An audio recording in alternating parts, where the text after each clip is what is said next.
ये सीन याद है आपको? I am your redeemer. It is by my hand you will rise from the ashes of this world.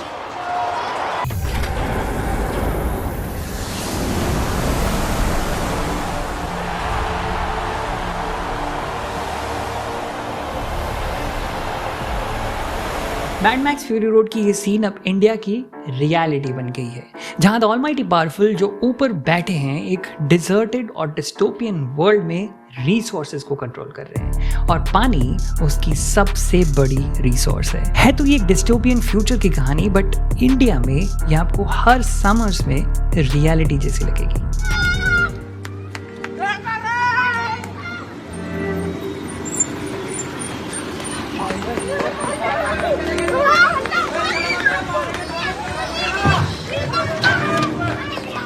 India में दुनिया की 18% आबादी रहती है, जिसके पास सिर्फ 4% फ्रेश वाटर रिसोर्सेज अवेलेबल है। और इस ऑलरेडी स्कैर्स रिसोर्स का हमने क्या किया, पंजाब और हरियाणा की इंटेंसिव एग्रीकल्चर ने सालों से ग्राउंड वाटर निकाल कर चावल और गेहूं की खेती की और ग्राउंड वाटर क्राइसिस कर दी। अनऑर्गेनाइज्ड अर्बन ग्रोथ ने नेचुरल वाटर साइकिल को डिस्ट्रॉय कर दिया, वेटलैंड्स डिस्ट्रॉय कर दिए गए, फ्रेश वाटर सोर्सेस में कंटामिनेशन हो गया और रेन वाटर कंजर्वेशन को कोई सब्सिडी न मिलने की वजह से सोलार की ही तरह वो भी बस फाइल्स में ही बंधी रह गई। और इन सब का रिजल्ट है ये image. 70 to 80% of the country is water scarce today.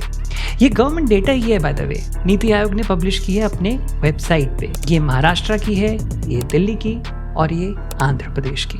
वहीं आंध्र प्रदेश जहां गूगल एक नई डेटा सेंटर बनाने वाला है, वहीं महाराष्ट्र जहां इथेनॉल प्रोडक्शन के लिए अनप्रेसिडेंटेड गन्ने, राइस और मेज का इस्तेमाल हो रहा है, जिनकी प्रोडक्शन में immense amount of ground water का इस्तेमाल होता है। और वहीं दिल्ली जहां हर समर्स आपको टैंकर्स के पीछे भागते हुए ये लोग दिख जाएंगे।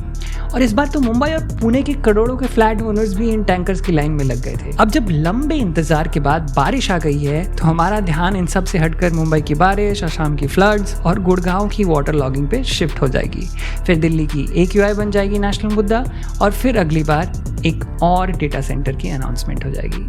और ऐसा ही चलता रहा तो अगली लड़ाई हॉर्मुज के तेल के लिए नहीं, बल्कि हरिद्वार के सूखे हुए नदी की वजह से होगी।